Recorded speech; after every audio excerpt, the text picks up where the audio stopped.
Apakah kita pernah bertanya pada diri sendiri, mengapa sejak zaman dahulu kala manusia tidak pernah lepas dari konflik? Mengapa peperangan seakan selalu berulang, hanya berbeda tempat, waktu, dan cara? Bahkan kalau kita jujur, kadang konflik kita terjadi bukan hanya antar bangsa atau antar kelompok, tapi juga di dalam keluarga kita sendiri, antara suami istri, orang tua anak, bahkan kakak adik. Sebenarnya, sumber segala konflik itu tidak jauh-jauh dari dalam diri manusia sendiri, hawa nafsu. Hawa nafsu yang tidak terkendali membuat seseorang mudah iri, dengki, marah, serakah, dan pada akhirnya tega menyakiti orang lain. Inilah yang pertama kali kita lihat dalam kisah Qabil dan Habil, putra Nabi Adam. Sebuah kisah tragis yang mengawali sejarah pertumpahan darah di muka bumi. Konflik sejak zaman Nabi Adam. Al-Quran sudah menggambarkan bahwa dalam diri manusia ada dorongan kuat yang sering disebut an-nafs al-amarrah bisu, nafsu yang selalu mengajak kepada keburukan. Dari sinilah lahir sifat prasangka, iri hati, dengki, fitnah, dan dendam. Bayangkan, Qabil tega membunuh saudaranya sendiri, Habil, hanya karena rasa iri. Padahal keduanya anak Nabi Adam yang seharusnya menjadi teladan kebaikan. Sejak saat itu, sejarah manusia diwarnai dengan konflik.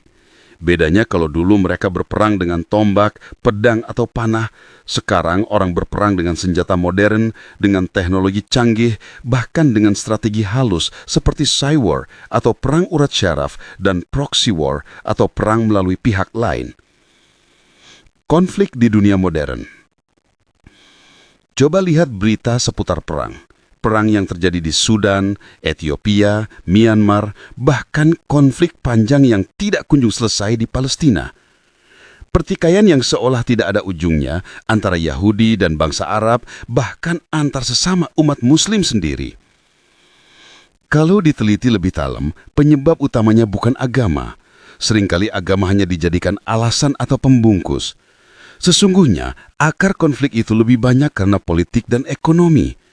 Kepentingan kekuasaan, perebutan wilayah, sumber daya alam, minyak, gas, atau sekedar ambisi kelompok tertentu. Di Indonesia pun kita pernah menyaksikan konflik bernuansa agama di beberapa daerah. Ada kelompok yang mengatasnamakan jihad fisabilillah.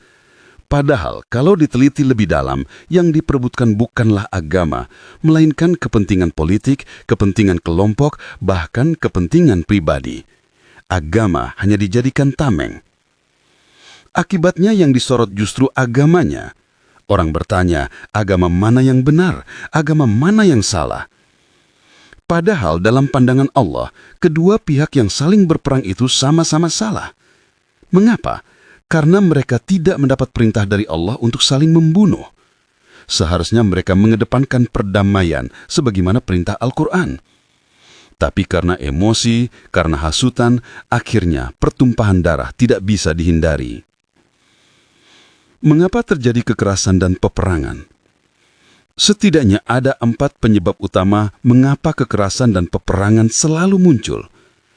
Karakter buruk yang dibawa sejak kecil dan tidak pernah diperbaiki, pengaruh media informasi yang sering memprovokasi, kepentingan politik dan kekuasaan, kesalahpahaman terhadap ajaran agama. Mari kita bahas satu persatu. 1. Karakter buruk sejak kecil.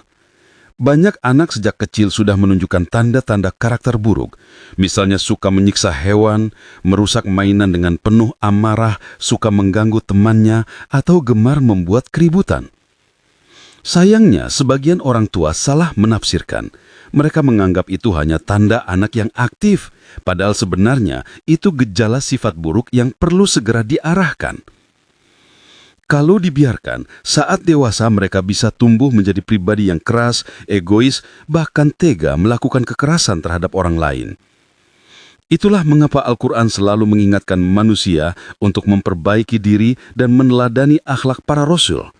Tidak boleh kita membeda-bedakan rasul karena semuanya adalah utusan Allah. Allah berfirman dalam Quran Surat An-Nisa ayat 11 bahwa orang-orang beriman tidak membeda-bedakan seorang pun dari para rasul. Dan dalam Quran Surat Al-Baqarah ayat 285, Allah menegaskan bahwa iman yang sempurna adalah beriman kepada Allah, malaikat, kitab, dan semua rasul tanpa membeda-bedakan. Artinya, akhlak para rasul itu satu, akhlak mulia. Itulah yang harus kita teladani, bukan sifat benci, dengki, atau dendam yang hanya menjerumuskan. Allah bahkan mengajarkan doa indah dalam Quran Surat Al-Hasyr ayat 10 agar hati kita dijauhkan dari kedengkian terhadap sesama orang beriman. Ini menunjukkan bahwa sifat iri dan dengki itu sangat berbahaya, bisa merusak hubungan sosial, bahkan menghancurkan peradaban. 2. Pengaruh media informasi. Kita hidup di era banjir informasi. Setiap hari, berita, gambar, dan video masuk tanpa henti. Sayangnya, tidak semua informasi menyehatkan. Banyak media menayangkan berita kriminal dengan vulgar. Darah, kekerasan, pembunuhan, seolah-olah itu hal biasa. Efeknya luar biasa. Masyarakat menjadi terbiasa melihat kekerasan, bahkan menirunya. Ada kasus orang melakukan pembunuhan setelah menonton tayangan kriminal. Ada pula yang main hakim sendiri karena terprovokasi oleh berita di televisi atau media sosial. Padahal, dalam beragama kita diajarkan untuk berhati-hati. Perbedaan pendapat boleh, tapi merusak dan memaksakan kehendak itu dilarang. Jika ada kerusakan fisik, seperti perusakan rumah ibadah, itu bukan urusan agama, tapi kriminal, dan seharusnya ditangani oleh hukum, bukan emosi massa. Allah sudah mengingatkan dalam Quran Surat Al-Ma'idah ayat 8 agar kita berlaku adil, bahkan terhadap orang yang kita benci sekalipun, karena keadilan lebih dekat kepada takwa. 3. Kepentingan politik dan ekonomi. Inilah penyebab konflik terbesar. Politik seringkali dijadikan jalan untuk meraih kekuasaan dan kekayaan. Akibatnya, kelompok yang berkuasa cenderung menekan kelompok lain. Padahal, Islam tidak mengajarkan kekerasan. Al-Quran tegas menyatakan dalam Quran Surat Al-Baqarah ayat 256, tidak ada paksaan dalam beragama. Agama harus lahir dari kesadaran, bukan tekanan. Tapi yang terjadi justru sebaliknya, agama dijadikan alat politik, kekerasan dijadikan cara untuk mempertahankan kepentingan. Lebih miris lagi, sebagian penyampai risalah agama pun kadang tergelincir. Mereka lebih banyak menuntut upah, memamerkan kekayaan, atau bahkan ikut menebar kebencian. Padahal Rasulullah Shallallahu Alaihi Wasallam berpesan di haji terakhirnya, jangan saling menumpahkan darah, jangan saling menganiaya. 4. Salah memahami ajaran agama. Jihad misalnya, banyak yang salah memahaminya hanya sebatas perang fisik.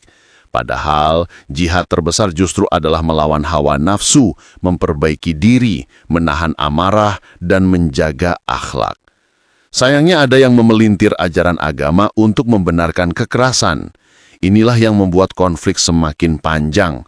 Padahal, jika kita kembali ke Al-Quran, jelas sekali bahwa Islam adalah agama rahmat yang mengutamakan kasih sayang, keadilan, dan perdamaian. Sahabat sekalian, mari kita renungkan. Dari zaman Qabil dan Habil sampai sekarang konflik manusia selalu berulang. Penyebabnya tidak lain karena hawa nafsu, iri, dengki, marah, dan serakah. Tugas kita sebagai umat beriman adalah menjaga hati agar tidak dikuasai sifat-sifat buruk itu. Kita harus membiasakan diri dengan akhlak mulia, memaafkan, berbuat adil, menahan amarah, dan selalu mencari perdamaian. Ingatlah, jihad terbesar bukanlah mengangkat senjata, tetapi mengendalikan diri. Jika setiap muslim mau bermuhasabah, memperbaiki akhlaknya, dan kembali pada ajaran Al-Quran, maka insya Allah dunia akan lebih damai. Allah tidak pernah memerintahkan kita untuk saling membenci. Sebaliknya, Allah memerintahkan kita untuk saling mencintai dan menghargai. Semoga kita termasuk hamba-hamba yang dijauhkan dari sifat iri dan dengki dan diberi kekuatan untuk selalu menjaga hati dalam kebaikan.